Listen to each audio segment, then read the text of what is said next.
예, 안녕하세요. 삼성서울병원 순환기내과 근무하고 있는 송영빈입니다. 오늘 제가 말씀드릴 내용은 협심증과 심근경색 환자의 스텐트 시술 후 관리에 대한 필수 가이드를 말씀드리도록 하겠습니다. 강의를 보시기 전에 구독과 좋아요, 알림 설정 부탁드립니다. 그 전에 이제 건강하게 지내시다가 이런 시술을 받게 되면 대부분의 사람에게서는 이게 인생의 큰 변화이거든요. 갑자기 건강에 특별히 더 관심을 가지게 되기도 하고 혹시 재발을 하지 않을까 걱정을 하시게 됩니다. 의사 말들은 뻔한 내용들이 많습니다. 건강한 식단, 항상 운동하고 약 잘 먹고 너무 뻔한 얘기들을 많이 들으시는데 그러다 보니 이제 인터넷이나 이런 데서 혹하는 그런 내용의 얘기들을 듣고 잘못된 건강보조식품이나 약품들을 드시는 경우가 많은데요. 오늘은 시술 후에 관리에 대해서 어떻게 하는 것이 좋을지에 대해서 간단하게 말씀드리도록 하겠습니다.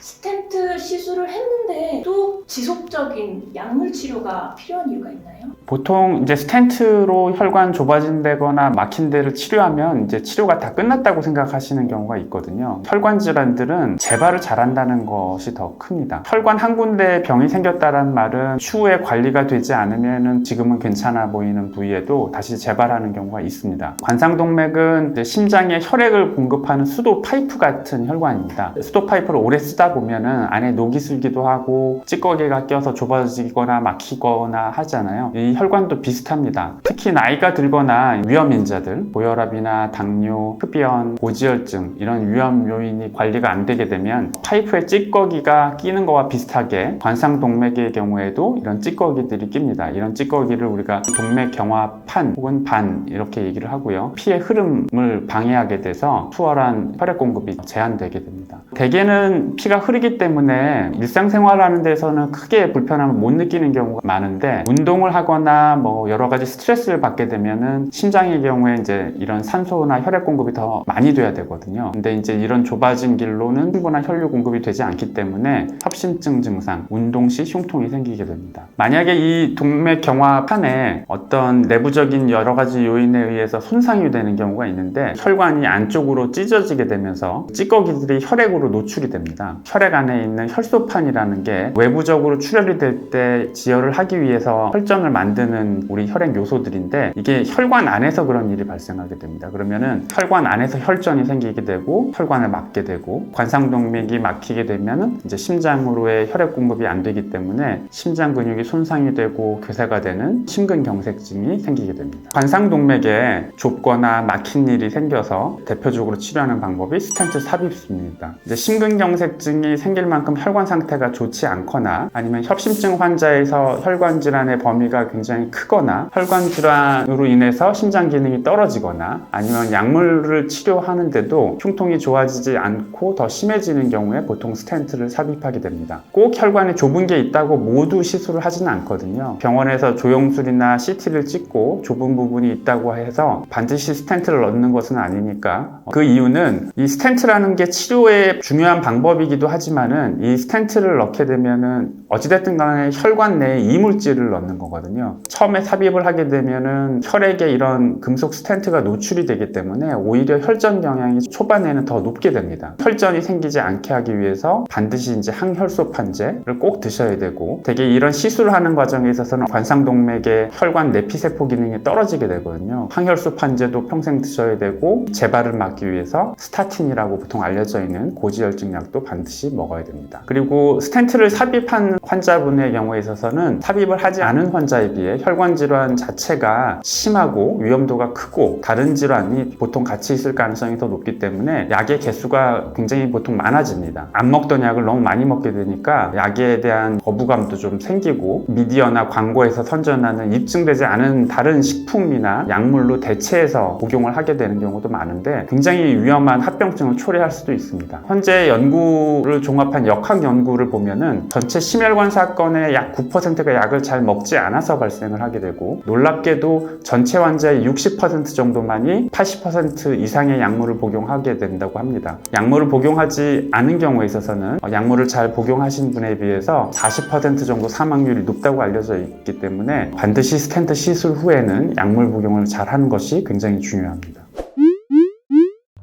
지난번에 촬영했던 아스피린 당에 질문이 되게 많이 달렸어요. 아, 그래요? 아스피린에 대해서 관심이 많으시고 분들도 많으시고 네. 질문 몇 가지. 네. 어머니가 아스피린을 꼭 먹으라고 하는데 중풍에도 효과가 있나요? 중풍도 아스피린이 반드시 사용되는 질환 중에 하나입니다. 아스피린은 심장혈관 질환만 예방하는 게 아니고 우리 온몸에 혈관이 다 있잖아요. 이 혈관에 생길 수 있는 질환을 다 아스피린이 예방해 준다고 생각하시면 됩니다. 중풍이면 보통 우리가 머리 혈관이 좁아지거나 막혀서 생기는 건데 거기에도 아스피린이 굉장히 도움이 됩니다.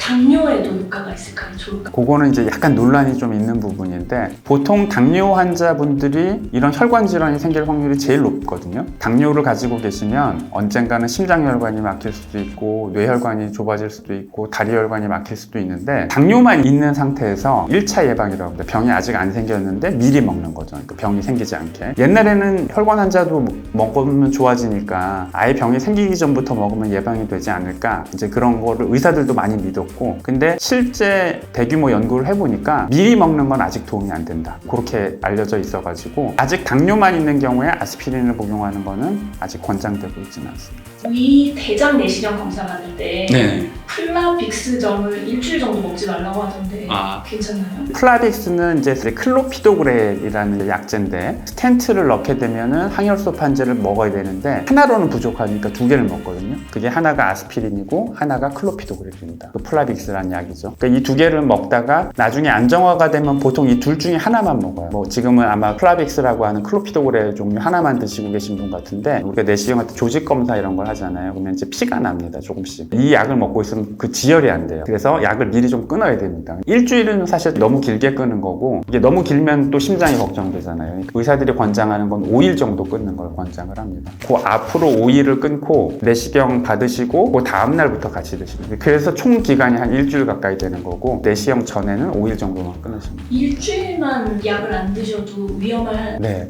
특히나 이제 스텐트 시술하고 1년 이내면은 끊는 게 길어지면 길어질수록 위험해요. 내시경을 미루는 게 차라리 안전하게. 아주 급한 상황이 아니라면 시술 받고 1년 뒤에 안전하게 하시는 게 더 좋습니다. 60대 이후에 먹으면 안 된다는데 왜 그런가요? 아니요, 그렇지 않아요. 오히려 이제 혈관 질환은 나이가 들면 들수록 더 잘 생기기 때문에 근데 병이 아직 없으신데 걱정돼서 미리 먹는 거는 별로 권장 안 된다는 거예요. 왜냐면 아스피린은 위궤양을 잘 생겨요. 위염이랑. 꼭 먹어야 되시는 분들은 어쩔 수 없이 먹으면서 위 보호제를 보통 그래서 같이 먹거든요. 근데 병이 없는데 그냥 60세가 넘어서 걱정된다고 아스피린만 이렇게 먹으면은 이제 예방은 조금 될지 모르겠지만 아주 미미한데 그걸로 인한 위궤양이나 위염의 빈도가 올라가니까 이제 병이 어떤 게 있는지를 보고 드시는 게 좋습니다.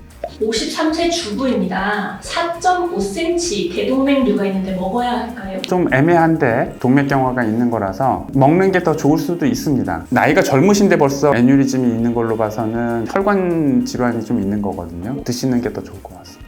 경동맥 초음파 결과 오른쪽 경동맥에서 플라크가 발견됐습니다. 고지혈증도 있고 그래서 스타틴 계열의 약과 오메가3, 아스피린을 처방받았습니다.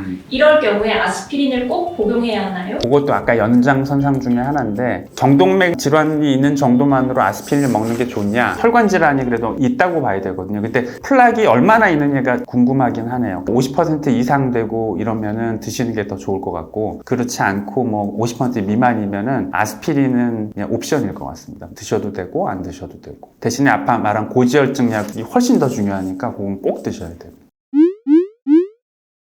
금연은 심혈관 질환 예방에 얼마나 중요한가요? 굉장히 중요한데요. 이 금연은 이 흡연을 하시는 분들이 이런 혈관 질환이 호발할 가능성이 훨씬 더 높거든요. 특히 젊은 층에서는 흡연이 이 혈관 질환에 굉장히 많은 영향을 줍니다. 보통 이런 시술을 하게 되고 나서 환자들한테 물어보면 흡연을 하고 있는 환자가 꽤 됩니다. 이런 환자들이 재발하는 걸 막으려면 반드시 이제 금연을 하셔야 되는데 최근에 이제 2020년 유럽 심장학회에서 이제 발표된 지침을 보면은 심근경 심근경색이 생기고 난 뒤에 치료가 잘 끝났으면은 개선해야 될 생활 습관으로 가장 먼저 권고하는 게 금연입니다. 영국 이제 저널에 따르면은 비흡연자와 비교해서 하루에 1개 피만 피는 흡연자는 하나도 피우지 않는 분에 비해서 1.65배, 5개 피 피우시는 분은 1.72배, 20개 피 피우시는 분은 무려 2.34배 정도로 관상동맥 질환 위험도가 증가하고, 반대로 만약에 이런 질환자가 금연을 하게 되면은 36% 정도에서 사망률을 줄일 수 있다고 합니다.